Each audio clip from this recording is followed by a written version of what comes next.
오늘의 텍스트 본문은 요한복음 4장입니다. 근데 요한복음 3장과 4장은 일종의 극적인 대조를, 컨트라스트를 형성하고 있습니다. 요한복음 3장의 등장인물, 주인공은 니코데모라는 남자입니다. 4장에는 사마리아 여자가 그 주인공으로 등장하고 있습니다.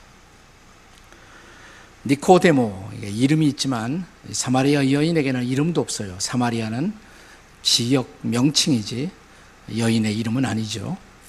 그래서 이름이 당당했던 한 사람, 이름도 없었던 한 여인이 대조적으로 등장합니다. 요한복음 3장에 니코데모는 유태인의 고위 관리였습니다. 그러나 4장에 이 여인은 천재받는 사마리아 출신의 하층 계급에 속하는 여인이었습니다. 3장에 드러난 이 니코데모라는 사람은 도덕적인 랍비였습니다. 랍비가 되려면 일종의 어느 정도의 도덕성이 없이는 결코 랍비가 될 수가 없었는데 그는 랍비였습니다. 4장의 여인은 남편을 5번이나 바꾸었던 매우 부도덕한 배경을 가지고 있었던 여인이었습니다. 3장의 남자가 예수님을 찾아온 그때는 밤이었습니다. 그러나 4장의 여인이 예수님과 만났던 그 시각은 한낮, 바로 정오였습니다. 또 3장의 이 남자는 니코데모는 적극적으로 예수님을 찾아왔지만 4장의 이 여인은 그 여인이 예수님을 찾아오는 것은 아니고 예수님이 우물가에서 오히려 이 여인을 기다리고 있었던 모습으로 등장합니다. 3장의 니코데모와 예수님이 나눈 대화의 타픽은 거듭남이 주제였음에 반해서 4장의 이 사마리아 여인과 예수님의 대화의 타픽은 영생의 생수였습니다. 이런 여러 가지 차이점에도 불구하고 그러나 공통점이 있다면 그들은 모두, 그러니까 니고데모나 사마리아 여인이나 예수님을 마침내 메시아로 믿게 되었다는 사실입니다. 그런 의미에서 그들은 모두 진정한 성탄을 맞이한 사람들입니다. 우리가 성탄을 맞이했다, 뭘 의미합니까? 예수님을 나의 메시아로, 나의 구세주로 만났다는 사실이 없이 성탄은 성탄일 수가 없죠. 네. 다음 주일은 성탄이고요. 오늘 오후 6시에 보니까 메시아 공연이 있어요. 네. 우리가 세종문화회관 공연을 통해서 거기서 해마다 메시아 공연이 열리지만 금년에 아주 가장 좋은 평가를 받은 그런 연주회였습니다.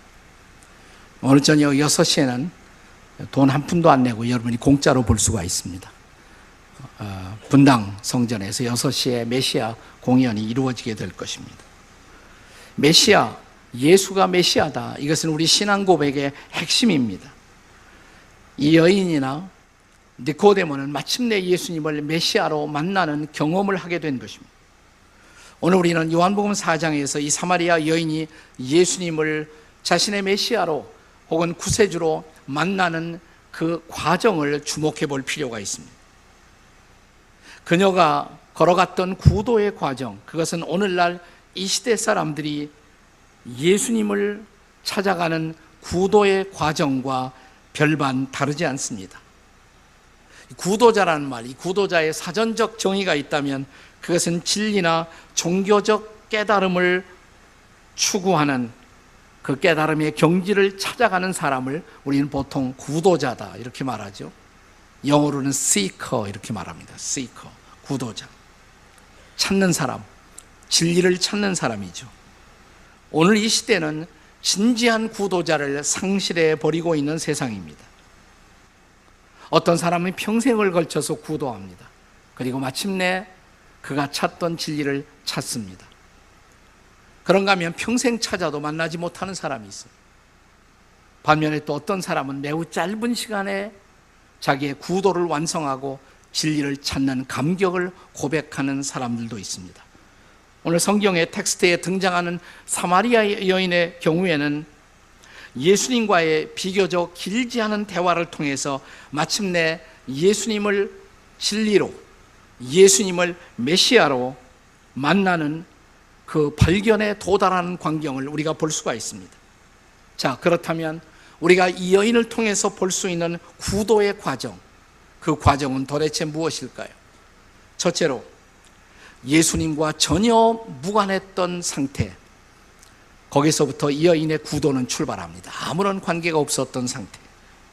오늘 본문의 9절을 함께 같이 읽겠습니다. 9절입니다. 같이 읽습니다. 시작. 사마리아 여자가 이르되 당신은 유태인으로서 어찌하여 사마리아 여자인 나에게 물을 달라 하나이까 하니 이는 유태인이 사마리아 여인과 상종하지 아니함이라. 자, 이 말씀 속에 드러난 이 여인의 사마리아 여자의 예수님에 대한 관점, 그 관점은 어떤 것일까요? 당신은 유대인, 나는 사마리아인. 그 다음에 이 여인의 고백 속에 사마리아 여자인 나에게, 여자를 강조했어요. 당신은 남자, 나는 여자. 당신은 유태인, 나는 사마리아인. 도대체 당신과 내가 무슨 관계가 있단 말입니까? 무슨 관계가 있어서 더군다나 유대인과 사마리아인은 상종하지 아니하는데 나에게 물을 달라고 말을 건네십니까? 이 말이죠. 자, 이것은 예수님을 알지 못했던 사람들이 예수님에서 가지고 있는 생각과 별반 다르지 않죠. 여러분이 거리에 나가서 오늘 한 사람을 붙들고 그에게 전도를 한다고 가정을 하십시다. 예수 믿으라고 그러면 상대방이 어떤 반응을 보일까요? 아마 거리에서 만나는 대부분의 사람들이 보여주는 보편적 반응이 있다면 예수는 유태인, 나는 대한민국 사람. 예수는 1세기의 사람, 나는 21세기의 사람. 예수는 예수교의 창시자, 나는 하나님 안 믿는 무신론자. 혹은 나는 유교인, 나는 불교인. 내가 예수님과 어떤 관계가 있단 말입니까? 비슷한 반응을 보이지 않겠습니까? 자, 아마도 이런 생각이 대부분의 불신자들 혹은 비기독교인들의 마음속에 나타난 예수님에 대한 관점을 대표하는 생각일 것입니다. 그러나 괜찮아요. 거기서 출발하는 거예요. 이 여인도 그런 상태에서 출발하는 것입니다. 자, 평균 이 땅에 살아가는 구도자들의 예수님 이해는 예수님과 아무런 관계가 없는 나, 거기서부터 출발하는 것입니다. 사마리아 여인의 구도도 그렇게 시작됩니다. 자신의 생존의 문제를 해결하기 위해서 사막의 정오, 우물가에 물을 길러 왔다가 우연히 만난 낯선 한 사람에게 받았던 질문, 나에게 물 좀 주시오. 이래서 예수님과 이 여인의 대화는 시작합니다. 구도의 대화가 출발하는 것입니다. 나의 생존의 여정에서 만난 그 누군가의 우연한 대화, 그 대화가 나에게 예수라는 낯선 사람에 대한 생각을 자극합니다. 지금까지 사마리아 여자처럼 나는 예수라는 존재와 상종하지 아니하고 인생을 잘만 살아왔습니다. 그런데 어느 날 나에게 다가왔던 이 낯선 질문, 예수님을 아느냐고? 혹은 예수님을 믿으시겠습니까? 그리고 당연히 나의 대답은 나는 그와 무관하다는 대답이었습니다. 나요, 예수 관심 없어요. 이게 대부분의 사람들이 보여주는 반응이 아니겠습니까? 그런데 이 낯선 존재가 걸어온 대화 속에서 사마리아 여인의 예수님에 대한 관점은 radically, 급진적으로 변하기 시작합니다. 거기에 몇 가지 단계가 있는 것을 볼 수가 있어요. 자, 이 여인의 예수님과의 대화를 통해서 변화된 예수님에 대한 다음 관점을 주목해 보십시오. 처음에는 뭐라고 그랬어요? 나와 아무런 상관이 없는 예수. 네, 그게 변해요. 두 번째로, 예수님을 중요한 어떤 선물을 나에게 제공할 수 있는 분, 나에게 매우 중요한 뭔가를 제공할 수 있는 분으로 이해하는 단계로 들어섭니다. 상당한 변화죠. 자, 본문의 10절에 자, 이 여인을 향해서 예수님이 주셨던 대답을 다 함께 같이 경청해 보십시오. 10절의 말씀입니다. 함께 같이 읽습니다. 시작. 예수께서 이르시되 네가 만일 하나님의 선물과 또 내게 물 좀 달라는 이가 누구인 줄 알았더라면 내가 그에게 구하였을 것이요 그가 생수를 내게 주었으리라. 이 대목이요 굉장히 재미있는 대화예요. 아주 흥미로운 대목입니다. 다시 한번 읽어보세요. 이런 얘기입니다. 내가 당신에게 물을 달라고 그랬는데 당신에게 물을 달라고 하는 내가 누구인 줄 알았다면 내가 당신에게 물을 달라고 하는 것보다도 오히려 당신이 내게 물을 달라고 했었을 것이고, 그러면 나는 당신이 찾고 있던 목마르지 않은 생수를 당신에게 주었을 것입니다. 이런 대답이거든요. 더 우습게 해볼까요? 네가 내게 물을 달라고 했지만 물을 달라고 하는 내가 누구인 줄 네가 알았더라면 네가 나에게 물을 달라고 했을 것이 아니라 오히려 내가 너에게 물을 주었을 것이다. 하나도 우습지 않아요?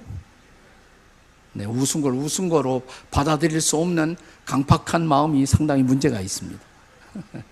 굉장히 재미있는 대목이에요, 이 대목이요. 네. 자, 사막에서 좋은 우물을 발견한다는 것은 정말 생존의 위대한 축복이 아닐 수가 없었던 것입니다. 그래서 여인은 다시 반응을 보입니다. 11절의 말씀이에요. 자, 11절 말씀 같이 읽겠습니다. 시작. 여자가 이르되 주여 물기를 그릇도 없고 이 우물은 깊은데 어디서 당신이 그 생수를 얻겠사옵나이까. 자, 바로 이 대목에서 예수님은 이 여인을 위대한 약속 가운데로 이제 초대합니다. 14절의 말씀이에요. 같이 읽습니다. 14절 다 같이 시작. 내가 주는 물을 마시는 자는 영원히 목마르지 아니하리니 내가 주는 물은 그 속에서 영생하도록 솟아나는 샘물이 되리라. 저는 이 시점에서 예수님의 말씀의 뜻을 이 여인이 다 이해했다고 생각하지 않아요.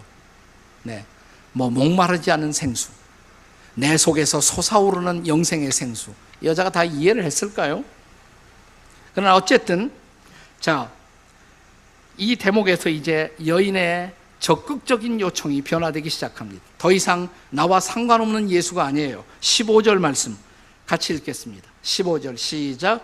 여자가 이르되 주여 그런 물을 내게 주사 목마르지도 않고 또 여기 물길로 오지도 않게 하옵소서. 네.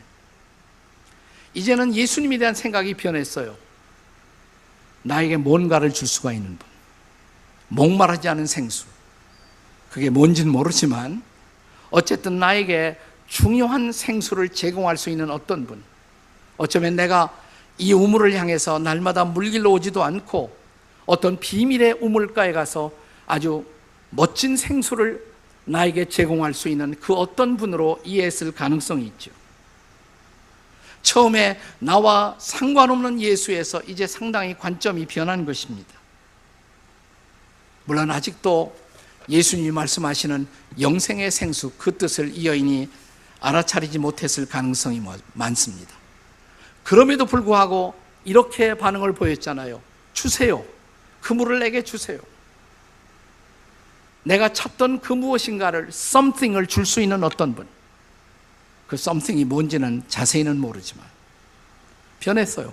상당히 나에게 뭔가를 제공할 수 있는 어떤 분, 내가 찾고 있던 인생 문제에 해답을 줄 수 있는 어떤 분, 내 마음의 답답함을 풀어줄 수 있는 어떤 분, 혹은 내 육체의 질병을 고쳐줄 수 있는 어떤 분. 자, 이것은 아직도 성경적인 예수관에는 훨씬 미치지 못하고 있습니다만은 그럼에도 불구하고 처음보다는 굉장히 발전되었죠. 자, 이제 이 단계에서 보다 중요한 세 번째 단계를 향해서 변화됩니다. 자, 세 번째 단계, 이 여인의 예수님에 대한 관점의 변화. 세 번째는 예수님을 선지자 혹은 초자연적 스승으로 이해하는 단계에 도달합니다. 자, 15절에서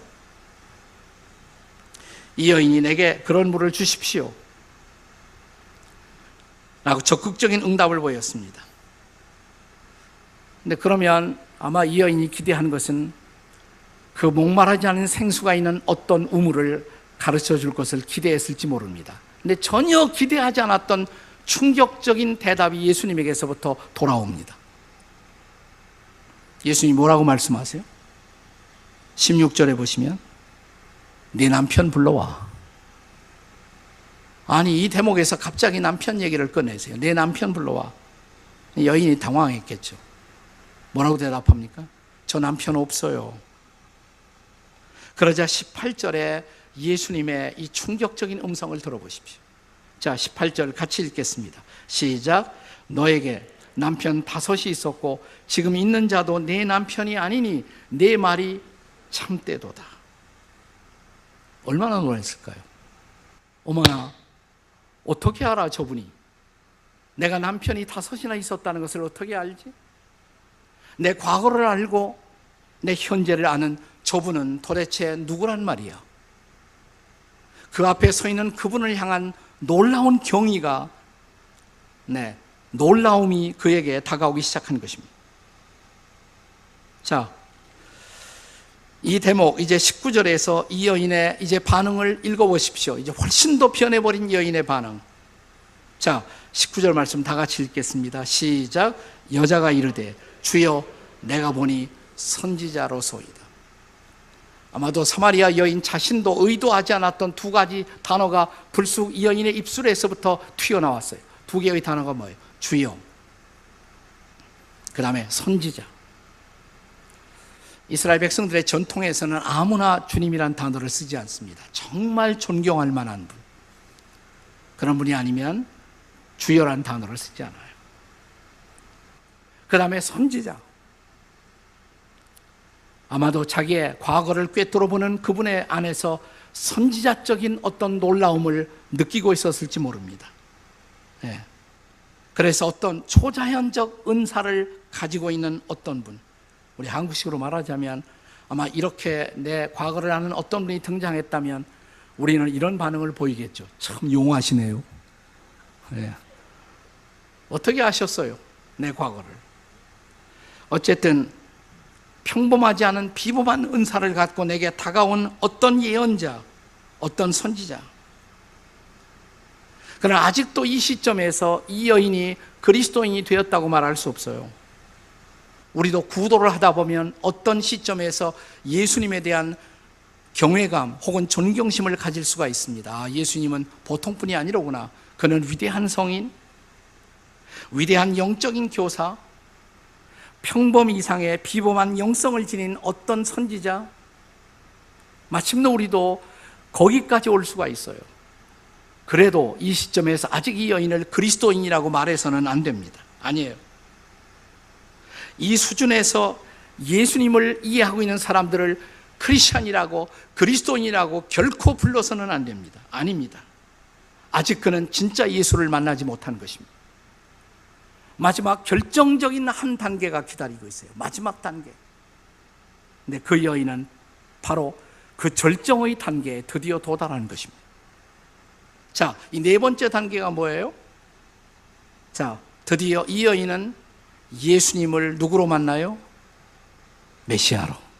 그렇습니다. 할렐루야. 예수님을 메시아로 만나는 그 단계에 도달합니다.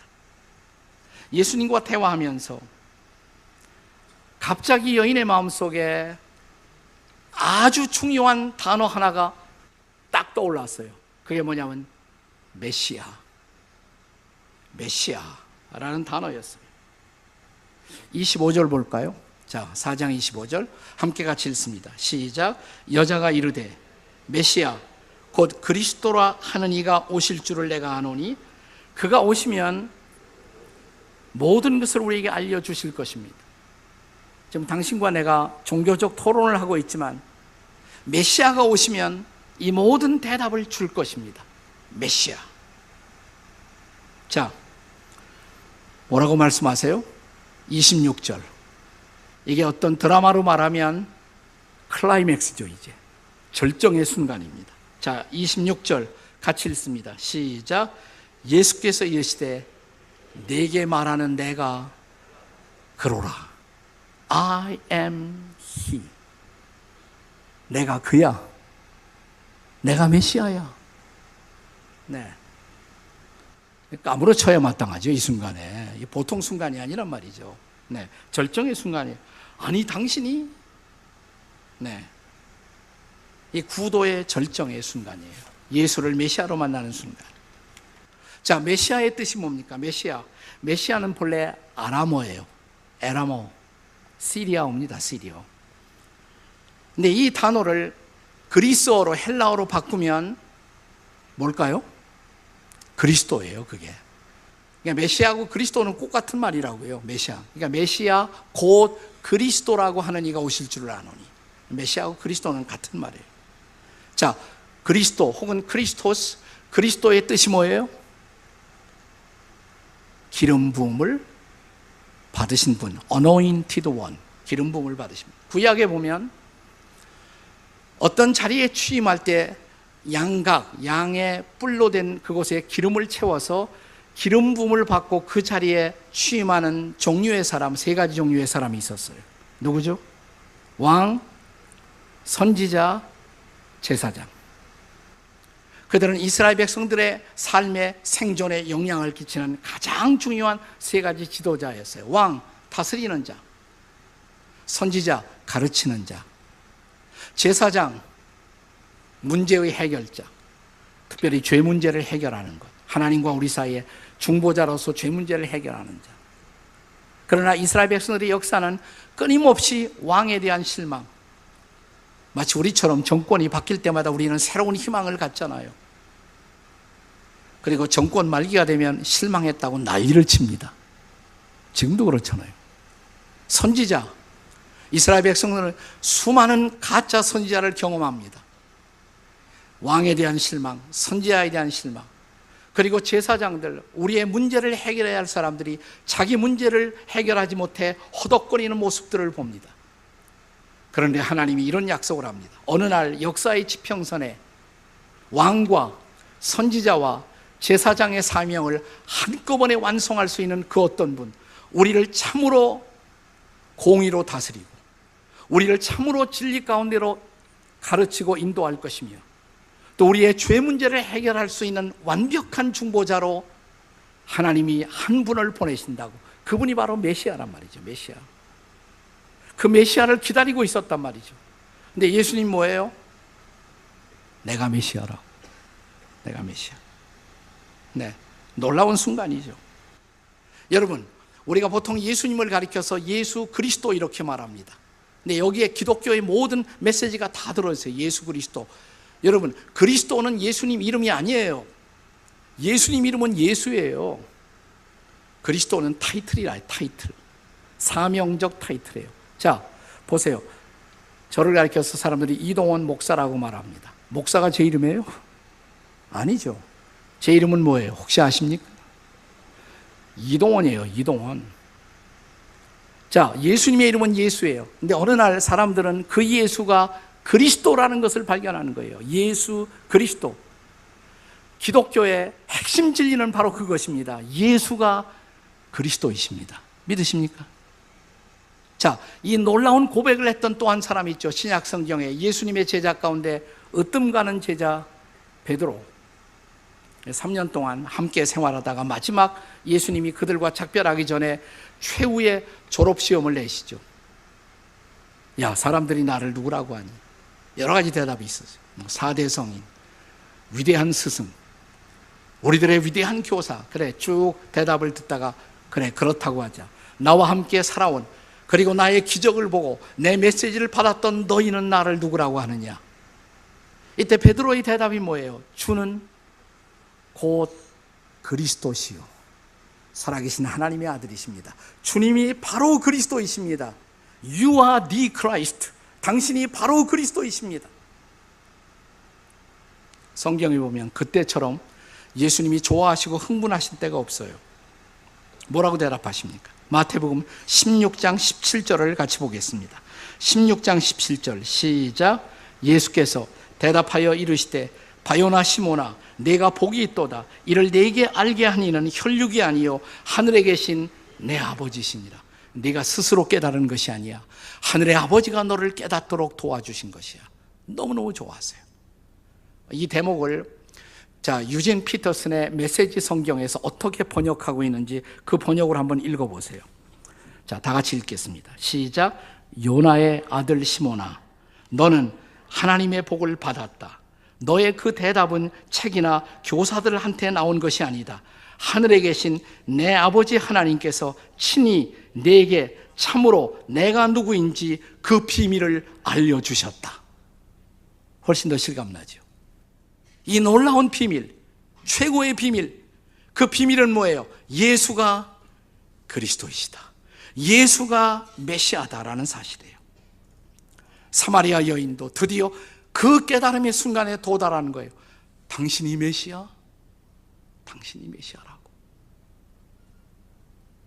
바로 그 순간 하늘의 생수가 그녀의 영혼 속에 쏟아집니다. 영혼의 목마름이 사라집니다. 그리고 그녀가 경험했던 놀라운 변화. 자, 지금 이 여인이 우물가에 뭐하러 왔어요? 물길로 왔죠.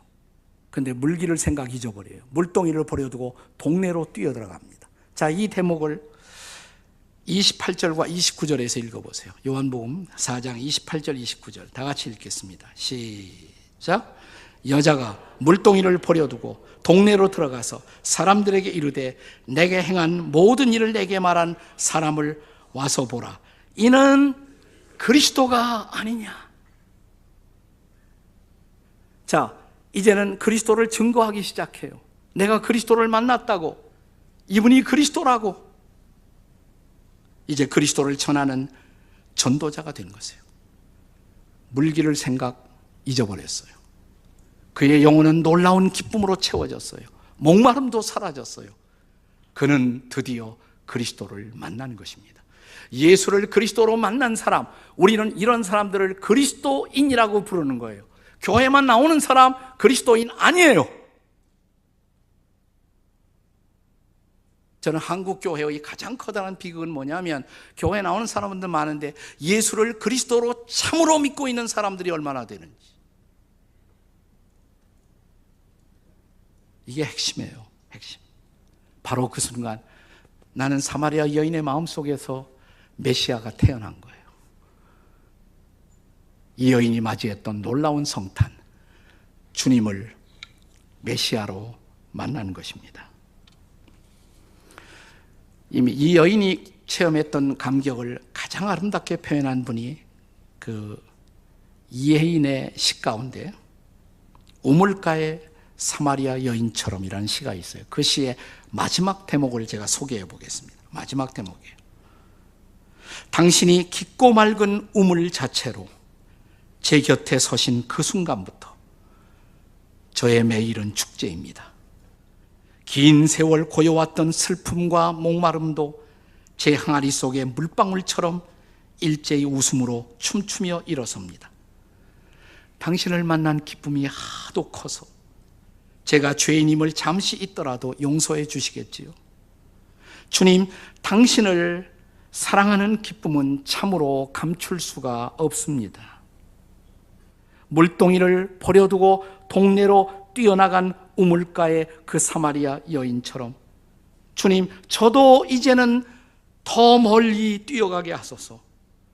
더 많은 이들을 당신 앞에 데려오기 위하여, 그리고 생명의 물 이야기를 하기 위하여. 이것이 바로 예수님을 메시아로 만난 사람의 감동입니다. 이것이 성탄의 메시지입니다. 이것이 성탄의 감동인 것입니다. 이번 성탄에 참으로 예수를 메시아로 만난 그 감격을 확인하는 계절이 되기를 주의 이름으로 축원합니다.